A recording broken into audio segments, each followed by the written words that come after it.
I was going to say good morning, but I think we're into the afternoon, everyone. I'm Paul Elworthy, Head of Customer Experience Strategy at Virgin Media, and I was thinking actually that this morning we were all talking about ultra broadband, and I was thinking we need to have something a little more snappy maybe for this strand, so maybe it should be the ultra customer experience strand that we're all working on.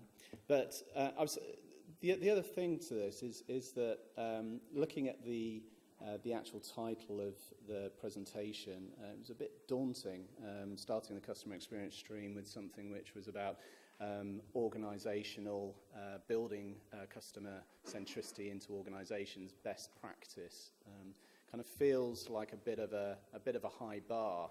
And then I was thinking, well, what credibility does Virgin Media have for me to be able to talk about customer centricity?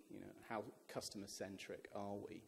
So I thought, like any good customer experience professional, maybe we should ask customers. So looked out a few of the 3 million odd verbatims that we have captured in the business over the last sort of 6 years, and here's only a small snapshot of some of the verbatims coming through. So the first one I got here is best internet service I've ever had. TV and phone, never had any problems. Mobile phones are cheapest and best value. Staff are always polite and have a sense of humour. Okay, that's a good start. Looks like we're doing a good job there. Your customer service is excellent. That's what marks Virgin Media out from its competitors. Getting even better. What about this one? You got me hooked up the day after I moved in. It was done super fast, and the installation guy was very friendly. I love Virgin Media. P.S. It took Sky 2 weeks to get the lady who moved into my old house installed. Haha. I'm not sure if there's anyone from Sky in here. Is there? Good. Oh, I thought someone put their hand up there. The last one. Right, I'm not sure I should read this out, but maybe I will. Sometimes I find being a customer to be more painful than removing my testicles with an aeroplane propeller. So, look, I guess the point here is that I think often Virgin Media is seen as, and Virgin brands are seen as being incredibly customer-centric, but the point is none of us get it 100% right. We certainly don't. And it's a journey. It's a journey that Virgin Media has been on for the last 7 years. And whilst we're not perfect, we've obviously, I got the insights and some stories which I think are going to be particularly helpful today. So just a quick overview of what I'll talk through. I'll do the usual quick company update, then talk a bit about what underpins our customer experience strategy, the journey we've been on, and then talk a bit about what customer centricity or building customer centricity into an organisation's DNA, what that looks like, and some of the examples that we're seeing within Virgin Media. So first of all, Virgin Media, it's actually the UK's biggest quad player. It's now part of LGI, so the largest part of the largest cable group in the world. And also it's the biggest Virgin brand in the world as well. We serve 5 million cable customers, 3 million mobile, and 40,000 businesses. And it was formed 7 years ago out of what was pretty much the carnage of UK and the cable industry having come out of Chapter 11. So, there was the bar in that case was incredibly low, and we had to raise it. And we officially provide the fastest broadband in the UK, rolling out 120 meg. Obviously, we've been talking about 1 gig, etc. Obviously, that's the future. So that's an overview of Virgin Media, who we are. Moving on to some of what underpins our customer experience strategy.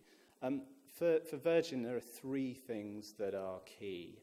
The fibre optic network that we have in the UK, which covers 50% of the UK and is really our differentiator in the market, offers the fastest broadband. We've also introduced new products such as TiVo. Our people are also key to this as well. And I think one of the key points here is that we have some of the highest engagement scores in the industry. We're top quartile in the top UK industries, and we'll come back to that in a minute. And also the Virgin brand. In the UK particularly, and also other territories, the Virgin brand is very powerful. It has 40 years heritage. It's a consumer champion, and in many respects is shorthand for trust, innovation, fun, and some of the really important brand levers that we see in the market. And as part of that, and this is something that Richard Branson has lived by through all the Virgin brands, is that you could argue that at the heart of Virgin brands generally, it's not the customer, it's the people that work there. So the belief is that if you engage the people properly, if you give them the skills, capabilities, and they love to work in that environment, that will translate through to happy customers, and ultimately that will translate into happy shareholders and shareholder value. So that's a principle that lives throughout Virgin companies, and still in a lot of organisations, that's not the case. But we've seen that engagement can be a very powerful driver for growth, brand engagement, and customer experience. So we've also, just by being on the customer experience journey for the last 7 years, seen dramatic improvements. When we started, when Virgin Media took over, we rebranded as Virgin Media, a lot of the experiences that customers were having were, to be fair, pretty awful. So it's been a big journey over the last 7 years. And actually just in the last year, so these scores are over the last year, across some of our key journeys, we've seen a dramatic improvement. And a lot of that has come as a result of the investments and the work that we've been carrying out over previous years. And also, that's put us number one for NPS in the UK amongst our sector. So a number of different benchmarking reports have come out, and Centric has also put us at number one, which is obviously a huge success given where we were 7 years ago. But I think it's important to remind ourselves as a sector, we are not great. So Bruce Temkin's benchmarking view of NPS puts the sector, both fixed and mobile, pretty low down on the scale in the bottom quartile. So we can't sit back, any of us. We're not delivering the kind of performance that customers really expect. So the first thing I wanted to really get across in terms of our experience on customer experience and driving customer centricity is the fact that it is a journey. Some companies are starting out on the journey now. Some companies have been on that journey for some time. As I said, we've been on that journey for over 6 years. And it's about embedding the whole approach into the organisation. It's an operating discipline. You've got to close the loop between the brand promise and what your customer's experience is. So that's a systematic approach to capturing customer data, capturing what customers are saying, and turning that back into the business and making sure you're measuring and investing in the right things. And if you look at the kind of maturity model, most organisations go through this approach. You start off fixing the basics, fixing the fundamentals, repairing the processes, the experiences that are broken, and then starting to embed the overall customer experience systematically into your business, tracking the right data, capturing the customer insight and feeding that out to the rest of the business. It's only at that point can you really start to differentiate on customer experience. So we're currently hovering between that those levels of systematic approach to customer experience, making sure we've got all the tools in place and creating differentiation in the market. And the thing that underpins the way in which customer experience works in the organisation is Net Promoter Score. It's the single vehicle we use to get the whole business on side and focusing on the things that matter. It's not the only metric, but it's a single metric that everyone can buy into. So if we think about customer centricity and best practice, I think looking at the Forrester model for customer centricity, which I've adapted slightly for this purpose, fits quite well. So it would be a useful exercise to run through that and to see how Virgin Media are applying its insights and activities against that best practice. Now, fundamentally, customer centricity is about all of the business functions making decisions based on strong shared set of beliefs with customers at the heart. So if we start with values first and foremost, it can sometimes be considered a bit fluffy, but values are really important. Unless the business understands what values you are working towards and that those values are customer-centred, you cannot get the traction within the organisation. So they've got to be values that really mean something. So for Virgin, obviously, the brand values are very strong. most of them are effectively in place for the last 40 years. And all Virgin organisations get into industries where we believe we can make a difference. So the central kind of ethos is don't just play the game, change it for good. We will get into somewhere to make a solid difference and a tangible difference to customers. The other thing is that customer experience has to have an extremely strong exec foundation. Unless the exec team are fully bought into it, the approach, then obviously it becomes very difficult to get the kind of traction in the business. And it's not just generally saying they believe in good customer experience. It's got to be demonstrated. And so some of the things can be very simple. So, for example, we implemented something called Finding Your Focus, where all 150 senior management went through not just a day's frontline engagement, but a full week. So they spent 2 days learning a job effectively with a buddy, whether that was in our care centre, in sales, in the field, etc. And then 2 days actually speaking to customers, which is obviously a bit of a dangerous exercise for your CFO, I think, to be speaking to customers. But it's powerful in 2 ways. One, it gets them close to the customer to understand what the challenges are. But secondly, it sets out a very clear signal to everybody in the business that this matters, the senior management team are fully engaged with what's going on. And also, everyone needs to understand their role in the business. So when we were starting on the journey, there was still a lot of this kind of them and us. So you'd have sales guys doing one thing, and then the install teams would be saying, well, the sales guy promised them this, and we weren't able to deliver it. So you've got to make sure that everyone understands their chain in the process and understands that the knock-on consequence of the decisions they make can affect customer experience downstream. Measurement. Nothing obviously gets done without clear measurement. And I think one of the sort of biggest innovations in a way that we've undertaken within Virgin Media is to really capture the customer insight and translate it into and combine it with KPIs, operational KPIs across the business that really matter, which is key to if we're trying to drive investments. So we track or we capture 750,000 surveys a year. We have over 3 million surveys, which include both CSAT, NPS, and verbatim data, which the whole business can see. It's visible on a portal for all of the years that we've been running it. And we've now been able to deliver empirical evidence around the impact of customer experience on core measures. So, for example, churn.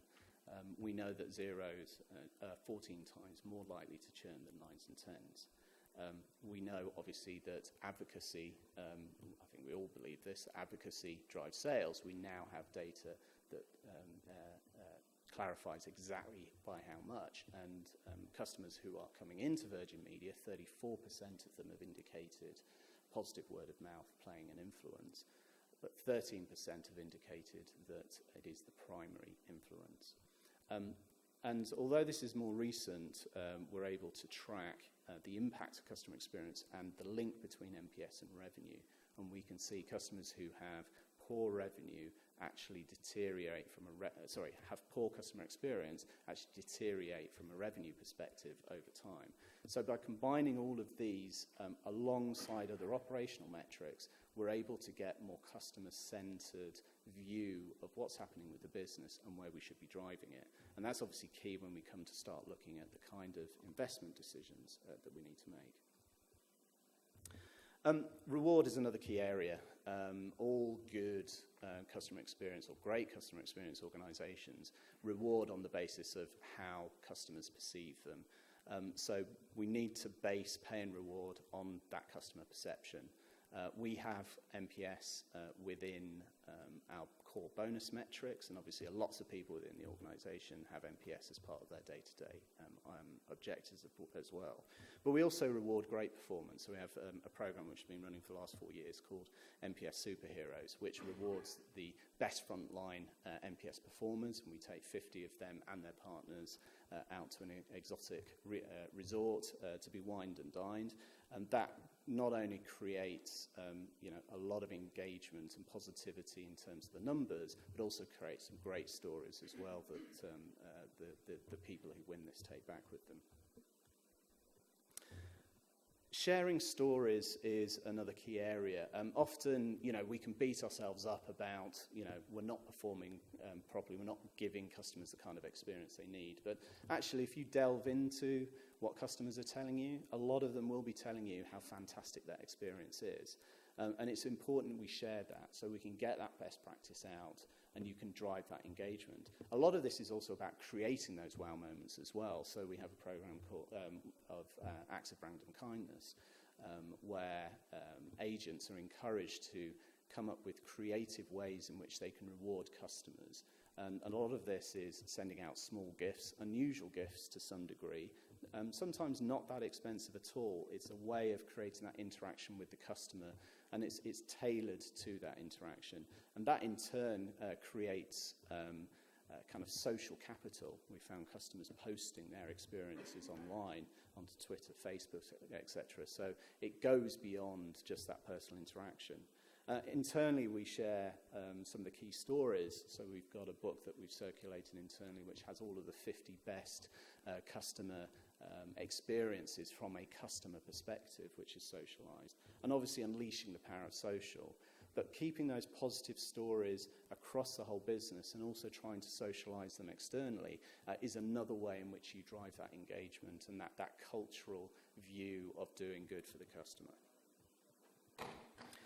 I think this is the area, trade-offs effectively is the area of the biggest challenge for all of us. We don't have, obviously, a bottomless pit of cash to throw at customer experience. It's got to be something that aligns to the key business drivers that we're seeing.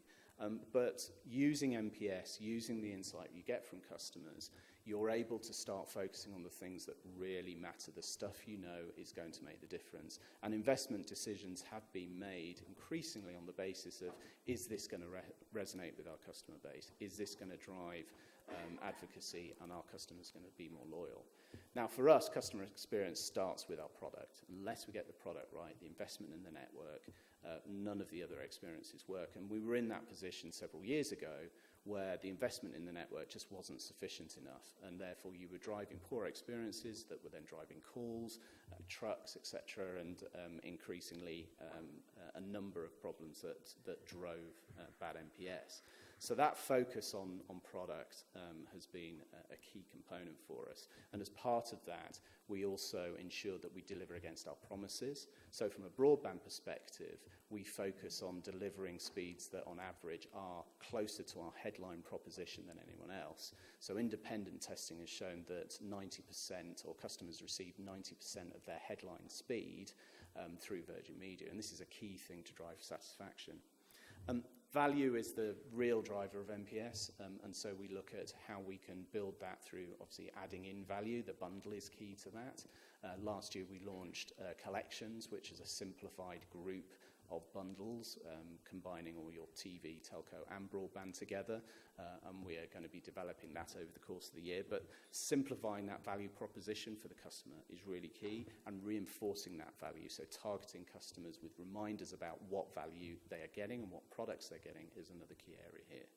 And lastly here, service. We often do think of customer experience purely as service, but it isn't. It is a combination of that product, value, price. But service is a key aspect here, and using NPS, we've been able to focus on the things that really matter to make sure the service is fast. We focus more on first-time resolution, so AHT is not an agent metric. We use it behind the scenes to track things, but we don't target agents on AHT. We target them on first-time resolution, and also friendly, which I'll come to in a second. So finally in this group, looking at people, obviously I said it's a key asset for us, and there are a number of areas which we've seen significantly improve customer experience and NPS. First of all, reducing effort, we all know, is a key component. We don't use a customer effort score. We find that actually using NPS and other metrics, including voice of the customer, FISBAC, analysis, etc., gives us a very strong capability to track the experience for customers. But we've gone through a process of delivering new systems for agents and delivering new operating models so that we're now routing customers who have specific sort of areas of need through to agents that can help. So whether that is customers who are in the first 90 days of their relationship with us, or customers that need particular help. The final point to kind of make on here is that driving emotional engagement is a key driver of NPS. We found that customers who notice positive behaviours from their interactions could increase their NPS by 35 points. So we basically designed a set of behavioural frameworks for all of our 14,000 frontline teams, which helps managers coach what good looks like. What does the perfect call look like? It's not scripts, but they're structures which allow the agent to really focus on the things that matter.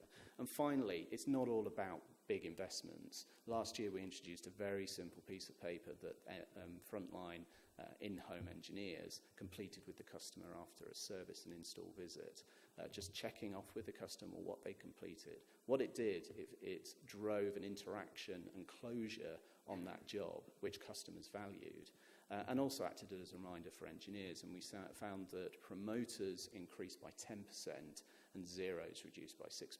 So just by introducing some very simple little mechanics, you can make a lot of difference. So to end with, what does this all mean to the business? Because that's what it comes down to. And sharing this sort of 5-year growth story in the 3 key areas that we've been talking about. First of all, engagement. We've seen our engagement scores amongst staff increase 19 points over 5 years. So we're now in the top quartile of UK highest performing businesses. We've seen our transactional NPS increase by over 28 points. Now, obviously, there are other factors that come into play, but clearly these contribute significantly to the overall value of the business. And we've seen the business increase over its 5 years by £20 billion in value. So there is a strong relationship. We know that customer experience and good customer experience can drive value. And so it's important that the whole business is engaged in that process. So I'd just like to thank everyone for the time. I don't know if we've got time for questions, but if there are any questions, happy to take.